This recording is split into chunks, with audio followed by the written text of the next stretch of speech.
بینرانی بەڕێز سڵاوتان لەبێت. ئازیزان بەردەوامین بۆ درێژەدان و تاوکردنی تەوەرەکانی پێشومان بۆ قسەکردن لەسەر ڕۆڵی هەردوو شەهیدی سەرکردە شەهیدان عەلی هەژار و کاردۆ گەڵاڵی لەگەڵ بەڕێز برزووی عەلی هەژار کاریەری پێشووی مەکتەبی سیاسی حیزبی سوسیال دموکراتی کوردستان و وەزیری پێشووی گواستنەوە و گەیاندن لە بەشی دووەمی ڕوودا و مێژوو دیدارەکەماندا هەوڵ دەدەین قسە لەسەر چۆنێتی کاری سیاسی لە پاش گەڕانەوەیان لە ئاواری ئێران و هاتنەوەیان بۆ شارەکانی جنوبی عێراق و یەکتری دۆزینەوە و لە پاشدا چۆنێتی کەشفکردنی ئەم ڕێکخراوە و پێزانینیان و هەروەها چۆنێتی دەگیرکردنی هەردوو شەهید کاردۆ گەڵاڵی و عەلی هەژار. کاک برزویژان دووبارە بەخێر بیت بۆ بەرنامەی ڕۆژانەکەم. ئێمە لە ئەڵخانی پێشوە لەوێ داوەستین کە قسەمان لەسەر ڕۆڵی شەهیدی سەرکردە خاڵی خۆش بوو سیدا ساڵی یوسفی کرد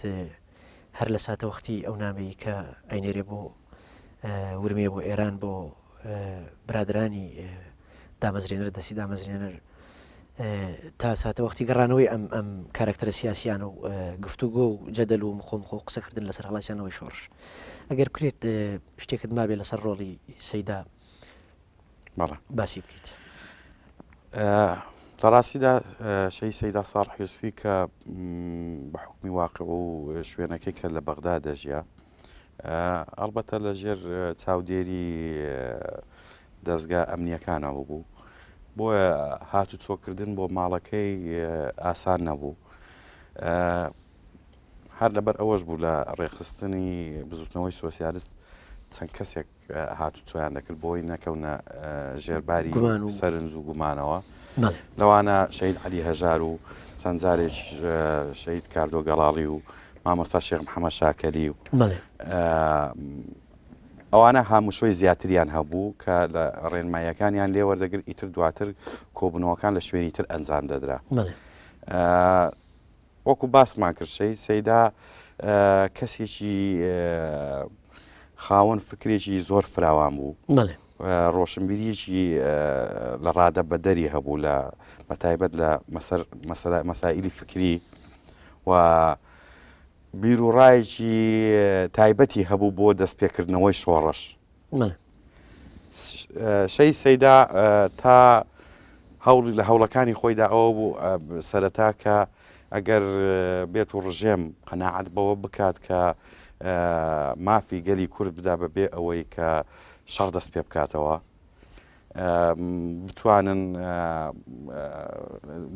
ئەو ملەتە لە خۆیان ڕشتن دوور بکەوێتەوە لە نەهامەتی دوور بکەوێتەوە. بەڵام ئەڵبەتە ڕژێمی بەعس ئەو بیرروڕای نەبوو بۆیە بە هەموو شێوەیەک دژایەتی گەلی کوردی دەکرد و ملەتی دەسەوساندەوە و ملەتی نەفی کرد بوو بۆیە ناچار ئەوش بیرروڕاکانی گۆڕا بۆ شێوازی ئەوەی کە ئیتر ئەبێ سەرکردایەتی بزوتنەوە بێ بە دوو سەرکردایەتی سەرکردایەتیەک لە ناو شارەکان بمێنێتەوە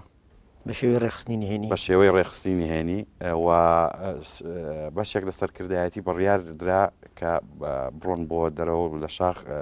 خەباتی چەکداری دەست پێ بکەن. ئەوە بوو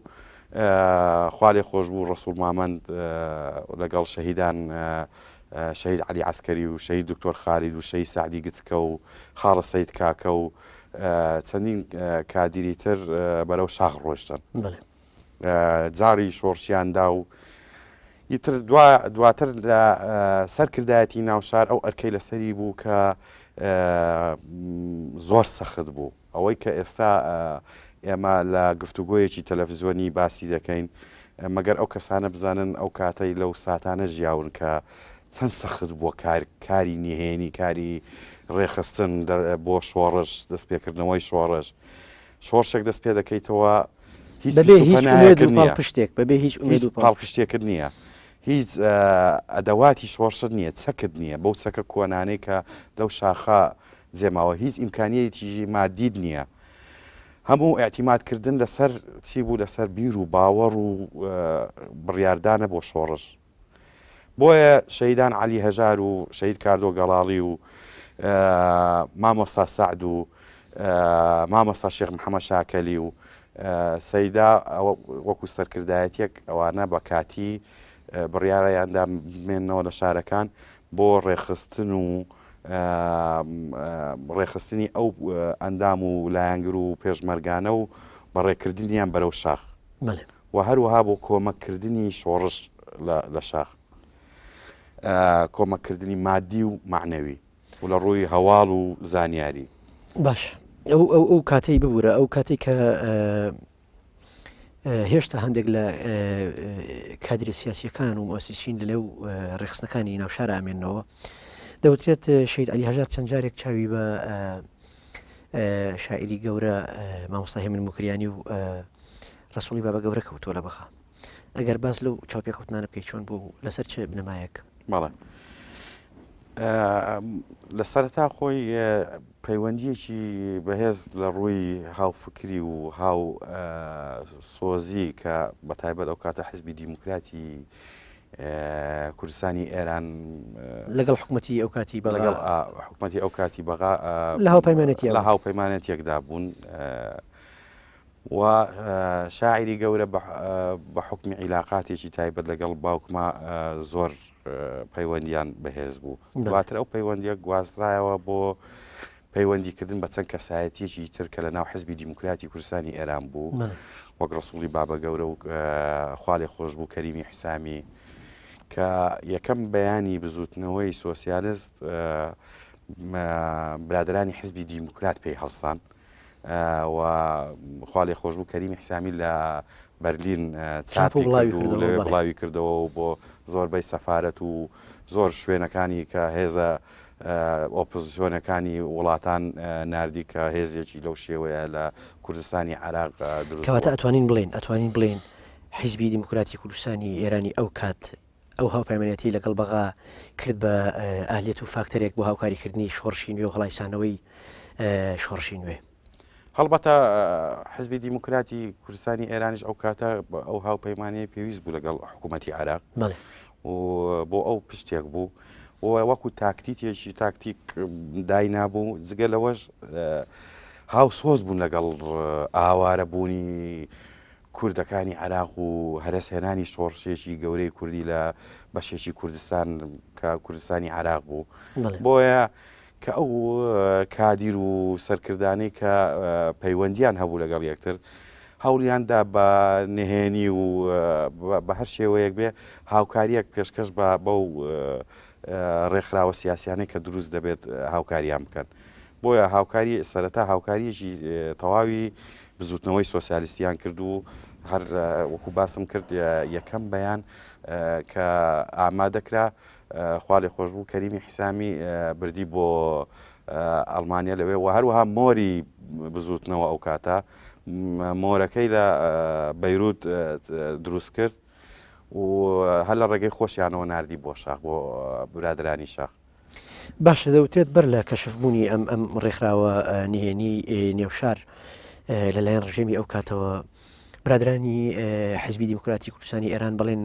بەڵێنیان بە شەید عەلی هەژار داوە کە خانەوادە و مناڵەکانیان لە کاتی هێنا بگوێزنەوە بۆ شوێنی ئەمین و پارێزراو بن. خۆی ئالەو کاتەدا لە سەرەتای مانگی ئازاری ساڵی 1970 ئیتر مقۆ زۆر لە ناو شارەکان پەیدا بوو بە تایبەت بە ئاشکرا ناوی شەهیدان عەلی هەژار و کاردۆ گاڵاڵی دەهێنرا لە کۆڕ و کۆبوونەوەکاندا. تەنانەت ناحەزانی شۆڕشەکە پروپاگندەی ئەوەیان بڵاو کردەوە کە ئەمانە چۆن دەست بە شۆڕشێکی وا دەکەن و وا بە ئاشکرا کار دەکەن ئەگەر گومانی ئەویان بۆ دروستکردن کە تەنانەت پەیوەندیان بە ڕژێمەوە هەبێت. بۆیە کاتی بڵێن عائیدونەکان کە کۆمەڵێکیان دەگەڕانەوە دەبوایە بە موافقات بگەڕێنەوە ئەو کاتە شەهید عەلی هەژار کۆلیجی یاسای تەواو کرد. داواکاریەکی پێشکەش کرد کە لەبەرەوەی کۆلیجی یاسای تەواو کردووە دەیەوێت بگەڕێتەوە شارەکەی خۆی و کاروباری پارێزەری بکە. ئەو کاتە من ئەوەی کە بیرم دێ و دواتر وەکو ئەوە بۆ مامهێمنی جێڕایەوە مامێ من ئەو کاتە نەخۆش بوو لە خەستەخانەیەک لە بەغدا لە ژوورێکا بوو بەست تێمنی مکریانی شاعیر بەڵە بڵێ مامێمنی شاعیر بە ڕۆژ باوکم کە داواکاریەکەی تەقدیم کرد بوو لە ئەمنی عامە بانجیان کرد بوو پێیان وتبوو وتبیان تۆ داواکاریەکرد پێشکەش کردووە کە ئێمە موافق بین تۆ بگەڕێتەوە هەولێر بۆ لە بەغدا بێزار بووی لێمان ئەویش گوتی نەخێر لە بەغدا لێتان بێزار نەبووم بەڵام من کاروباری پارێزەری دەکەم ئەوە کارەکەمە لەوە زیاتر نازانم کاری پارێزەریش بە پەیوەندی کۆمەڵایەتی دەکرێت عیلاقاتی کۆمەڵایەتی من لە ناو شارەکەی خۆم ناسراوم ئەگەر کاری پارێزەری بکەم لەوێ دەتوانم بەو کارە هەڵبستم ئەوان چەندین ڕێنمایان پیشاندا بوو کە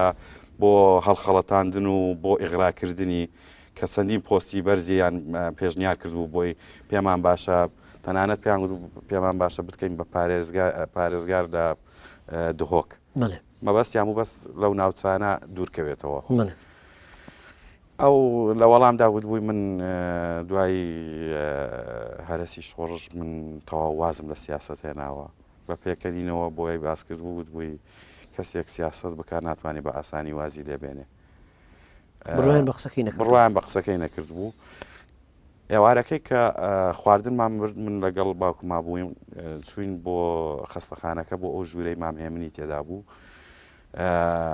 لەوێ ئەو ڕووداوای بۆ باس کرد کە من ئەو ڕووداوە لێرە دەجێڕمەوە ئەلبەتە من لەگەڵیان نەبوومە بەڵام کە بۆ مامهێمنی جێڕایەوە ئێستاش هەر لە خەیاڵمە بۆی باس کرد کە شتێکی وا بووە مامهێمن لە کاتی نان خواردنەکەی بوو ڕەنجی گۆڕا و سارد بۆەوە لە خواردن لاینە دەستیدانە و گوتی عەلی تۆ منت خۆش دەوێ گوتی مامێ من گومانت لەوە هەیە من خۆشەویستیەکەم بۆ بەڕێزت لە ڕادە بە دەرە گوتی ئەگەر منت خۆش دەوێ لەو ژوورە چوویتە دەرەوە بە زووترین کات پەیوەندی بە شاخ بکە ئەگەر ئەو شتای ئەوان بۆیان دیاری کردووی قبوڵی دەکەی تەسلیمیان بیت کەم بڕوام وانییە کە تۆ ئەوە لە ئەفکاری تۆبی بۆیە پێت دەڵێم کە لەو ژوورە چوویتەوە دەرەوە بە زووترین کات دەڕۆیت بۆ هەولێر یا بۆ سلێمانی پەیوەندی دەکەی بە شاخ ئەجینا تۆ ئەوە ئینزارە ئەوە خەتی سوورە پیشانیان داوی کارتی سوورە تۆ دەستگیر دەکرێت باشە کاک برزوو ئەمە پرسیارێک لای من دروستەکە ئەویش ئەوەیە کە لە هیچێک لە دانیشتەکان شەید عەلی هەژار خۆی بە خوا لە خۆش بوو سەیدا ساڵی یوسفی وتووە کە ڕێکخراوەکان کەشف بووە هەندێکی زۆر لە برادرانی شاخ ئاگاداریان کردوونەتەوە کە چیدی ئیتر لە شار نەمێنن و ناکرێ بمێنەوە بەپێی جێڕانەوەی خۆت مامۆستا هێمن موکریانی لە ژوورەکەی خۆی لە شوخەکەی خۆی لە ئوتێلەکەی خۆی پێی وتووە ڕاستە خۆ چوویتە دەرەوە بڕۆ بەجێ بێڵە کەوایە بۆچی شەهیدان کاردۆگەڵاڵی و عەلی هەژار مانەوە لە شار بۆچی نەچوونە شاخ بەڵێ ئەوە چەند هۆکارێکی هەیە باسی یەکەم ئەلبەتە وردەکاری تریشی هەیە ئێمە نایزانین ئەوانیش لەگەڵ لە سێدارەدان و شوێن ونکردنیان و لەگەڵ خۆیان بردیان ئەو نهێنیانە ئەلبەتە سەرکردایەتی لە شاخ کۆمەڵێک زانیاری هەبوو جگەلەوە ئەو کاتە ناکۆچی لە نێوان بزوتنەوە و دەرچوونیان لە ناو بەرەی یەشتی نیشتیمانی کوردستان ئەوەش بۆ هۆکارێک کە درازان لە یەکتر کۆمەڵێک ڕێخستن منافسی بۆ دروست دەبێ باسکردنی ئەولا هەبوو کە بەسەرەدا و ئەو ناوانە دەگەیشتەوە بۆ دوژمن ئەمانە بوون ئەوانش یەک لە هۆکارەکان بوو دواتر لە ڕێخستن کە ئەو زانیاریانە هەبوو ئەوان بڕیاریاندا تەواو ئیتر ئەبێ پەیوەندی بکەن بە شاخ تا دوجار من بەبیرمە کە لەگەڵ شەهید عەلی هەژاری باوکم چوین بۆ ماڵی سەیدا هەمان شێوەی کە مامهێمنی موکریانی پێیوت وتی عەلی بە زووترین کات دەرچوو وتی من دەردەچم بەڵام کۆمەڵێک کێشەم هەیە من خێزانێکی زۆرم هەیە دوو سەرخێزان و جگە لە دایک و باوکم نەخۆشە و لە خەستەخانە کەوتووە و کەس نییە ئیدارەیەکیان با دەبێت شتێک بکەم ئەو کارانە ڕێخم و بە پەلە من دەربچم. تەنانەت بە بیرمە شەی سەیدا چوو بۆ ژوورەکەی ئەودی و گەڕایەوە وابزانم لە حدودی 800 دیناری ئەو کاتە بوو. هێنای سوێندی داگوتی ئەبێ بیبەی، گوتی زیاترم هەبووە لە ماڵەکەم زیاتر هاوکاریم دەکردی بۆی بە زووترین کات هەموو کێشەکان و کۆتایی بێ، بەڵام لەگەڵم دابش کردوی تەنیا 200 دینارم بۆ خۆم هێشتوەتەوە، من پێویستم پێی نییە بەشم دەکات. ئەوان کە گەڕانەوە هەر بە ڕاستە خۆ بۆ هەولێر گەڕانەوە کۆبوونەوەیان کرد بڕیاریاندا کە پەیوەندی بکەن بە شاخ بڕۆن. خۆی لێرەدا هەندێک گرێت شوێرە دروست دەبێت بۆ دەرنەچوون. ببوورە تۆ قسەکی خۆت لەبیر نەچێت. تۆ لە کتێبەکەی ژیانی ژیان و خەباتی سیاسی شەید عەلی هەژار ئاماژەت بۆ کردو کە شەید عەلی هەژار ئاماژەی بۆ کردو کە ئەچێتە شاخ، بەڵام برادرانی ئاگادار کردو لەوەی کە هەندێک کاروباری نهێنی ماوە تەواوم نەکردووە تا ئەو کاروبارانە جێبەجێ یەکەم دواتر دێمە شاخ. ئەو کاروبارانە چی بوون جگە لەو کێشە خێزانی و کاروبارەکان ئەوە بوو دەتوانی بڵێ کۆدی هەموو ڕێخستنی بزوتنەوەی سۆسیالیست لە لای شەید عەلی هەژار بە دەرەجەیەک دواتر لە لای شەید کاردۆ گەڵاڵی بوو. ئەمانە ئەگەر بڕۆن شیرازەی ڕێخستنەکە تێکەچێ دەبێت دوای خۆیان کەسێکتر ئەو لێ پرسراویەتی وەربگرێ. پێویستیان بەو کۆبوونەوە خێرایانە هەبوو کە بەشێکیان ئەنجامدا، بەڵام فریانە ئەکەوتن هەمووی تەواوکن. بەڵام بەنهێنی ینی خۆیان تقریبا نەدەخستە بەرچاو. وە بڕیار بوو لە نەورۆزی ساڵی 1970 پەیوەندی بکەن، بەڵام ئەوە یەک لە کۆبوونەوەکان بوو کە دەور و تەسلیمەکەی ڕێخستن دواکەوت بەهۆی ئامادە نەبوونی کۆمەڵێک لەو کادیرانەی کە ئەو کات ئەو ئەرکەیان پێدەست پێدرا. دواتر بەروارێکی تریان دانا کە حوتی چواری ساڵی 1970 بوو. لەو بەروارە دەرچوون ڕۆیشتن سەفەریان کرد بۆ چنارۆک لای کۆیە بەنیازی چوونە شاخ. بەڵێ شەید عەلی هەژار و کاردۆ گەڵاڵی و چیتر مامەستا سەعد لەوێ چاوەڕێیان دەکرد کەسێک هەبوو کە پەیوەندی بە سەرکردایەتی و ڕێخستنەکانی ناو شارەوە هەبوو، مەحموودی حەمەڕەش خەڵکی مەنتیقەی پشدەر بوو. ئەو هاتوچۆ و پەیوەندیانە و ئەوانە ئەو جێبەجێ دەکرد. ئەو لە کاتەکەی خۆیان نەگەیشت بوو بۆ ئەوێ مەحموودی حەمەڕەش. بەڵێ دواتر ڕێخستنەکانی کۆیە بە پەلا زانی بیان پەیوەندیان بەیەکێ کرد بوو کە ئەوان بۆ ئەمە بەستە لێرن بۆی چاودێریان بکە و ئەوانە بە پەلە پەیوەندیان پێوە کردبوون گوتیان بە پەلە لێرە خۆتان ڕزگار بکەن لە ناو کۆیە دایرەی ئەمن هەڵمەتێکی کردووە کۆمەڵک کەسیان گرتووە کۆمەڵک لە برادرانی ئێمەش گیراون، لەبەرەوە بە هەر شێوەیەکی دەبێت لێرە نەمێنن. ئەوە بوو ئەو شەوە گەڕانەوە بۆ هەولێر.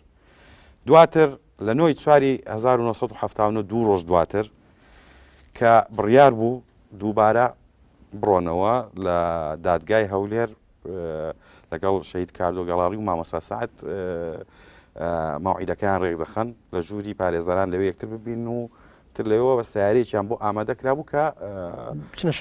شاخ. ئیتر هەر ئەو ڕۆژە لەو ژوورە هەردووکیان جیران و شومزر کرا. زۆر باشە. ئێوە لە سەرەتاوە بێ ئاگابوون لە چۆنێتی دەستگیرکردن و گۆڕونکردن و لە سێدارەدانی ئەم شەهیدانە. دواتر تا 11 سی 1992 و ڕاپەڕینی شاری هەولێر لە چەند بەڵگەیەکی مەلەفی تایبەتی و نهێنی حەزبی باسا دەرەکەوێت کە ئەم کارکتەرە سیاسیانە دەستگیرکراون و لە سێدارەداون و گۆڕون کراون. ئەگەر سەبارەت بە مەلەف و بەڵگەکانی ئەو کات قسە بکەیت، چۆن ئێوە مەلەفەکانتان دۆزیەوە، چۆن زانیتان کە هەردوو شەهید بەم شێوەیە دەستگیر کراون و لە سێدارەدراون؟ خۆی لە سەرەتا کە ئەو ڕۆژەی کە بڕیار بوو ئەوان پەیوەندی بە شاخەوە بکەن کە 9 ساڵی 1970 بوو دوای چەند سەعاتێک لە ناو شاری هەولێر دەنگۆی ئەوە بڵاو بووەوە کە ئەمانە دەرچوونە و پەیوەندیان بە شاخەوە کردووە تەنانە سەرکردایەتی بزوتنەوەی سۆسیالیست لە چاوەڕوانی ئەوە بوو کە ئەو پێشوازی لەو دوو سەرکردەیە خۆی دەکات لە شاخ بەڵام چەند ڕۆژێکی پێچوو ئیتر لە ڕێگەی ڕێخستن و لە ڕێگەی لای خوانەوە کە نەگەیشتون ئەمانە هۆکارەکەی چییە؟ لەو چەند ڕۆژە ئەوان نە لە شار بوون نە لە شاخ نە لە شار بوون نە لە شاخ بوون ئەڵبەتە شتێک بوونە لەو کارە لەو ڕووداوە وردەکاریەکانی دەگەڕێتەوە بەشێکی بۆ سەرکردایەتی و بێخەمبوونی لەو مەوزوعە چونکە چێ دەریبازیان دەکەوەی جاری یەکەم مححمودی حەمەڕەش بوو ئەم جاریان چێە دیار نییە ئیتر ئەو دەنگۆیە لە هەولێر زۆر بڵاو بۆ کە ئەوانە تەواو ئیتر ڕۆیشتون بۆ شاخ تەنانەت ئێمە بە پەلا لە ماڵەوە ڕامان کرد و ماڵمان چۆڵ کرد و دایرێ من فعلەن کە چۆن یەکێک دەچوو بۆ شاخ یەکسەر پەلاماری سەر ماڵەکەیدا ئەوە پەلاماری سەر ماڵی ئێمەیدا ترێمەش لامان بوو بە قەناعەتێکی تەواو کە ئەوانە ڕۆیشتون ئیتر بیر لەوە بکەینەوە چۆن ئێمەش پەیوەندی بکەین کە پێشتر بەڵام ئێوە بڕیار بوو حیزبی دیموکرات هاوکاری خانوادەی شەید عەلی هەژار بکات و بەڵێ بۆچی ناتوانانی خانوادەکەی دەربکەن خۆی بەرنامەکە وا بوو کە ئەوە دەربچێت دوای ئەوە ئەوان لە ڕێگەی خۆیانەوە خانەوادەکەی دەربچێت دواتر لە هەمان ڕۆژ تەلەفۆنێک بۆ ماڵی ئێمە کرابوو یەکێک بە زاراوەیەکی نیمچە کرمانجی و سۆرانی بەس ئەوەندەی وتبووی حەزم لێ ئاگادارتان بکەمەوە کە عەلی گەیشتە شوێنی خۆی دواتریش ئەم تەلەفۆنە بۆ ماڵی ئێوە کراوە بە ئێوە وترا بەڵێ چەند ڕۆژ دوای دیار نەبوونی ئەو دوو کارکتەرە سیاسیە هەر ڕۆژێک دواتر بەڵێ هەڵبەتە عەلی هەژار دوو هاوسەری هەبوو بۆ یەکێک لەوان کرابوو ئیتر پەیوەندیەکان وا دەستی پێ کرد و لەلایەن لە ماڵی شەید کاردۆگەڵاریەوە کە ئەو کاتە لە ڕێخستنەکان کە زۆر لی نزیک بوو بارۆز گەڵاڵی پەیوەندی بۆ دەرەوە ئەوانەی کرد ئەوانە نەگەیشتون ئیتر دواتر ڕوون بۆ کە ئەوانە گیراون ئەوە تاکتیکێکە دەستگا ئەمنیەکان دەیکەن بۆەوەی شتێکی وا بڵاوکەنەوە کە ئەمانە چۆن شوون بزر بکرێن هەرواش کراب بۆیان تر بەو شێوەیە بوو ئەو کاتەی جیرانەکە باشە بەر لە کەشفبوونی چۆنێتی دەژیرکردنی ئەو دوو کارکتەرە سیاسیە لە مەلەفەکانی حیزبی بەعس و لە ساتە وەختی ڕاپەڕین لە شاری هەولێر بەر لەو بارودۆخە دەوترێت ئەوان پێشتر برایەکی شەید کاردۆگەڵاڵی چاوی بە سەدامەکەوێت ئەو لەم چاو پێکەوتنەیە هەوڵی زۆر ئایا بۆ ئەوی داوای لێ بکا کە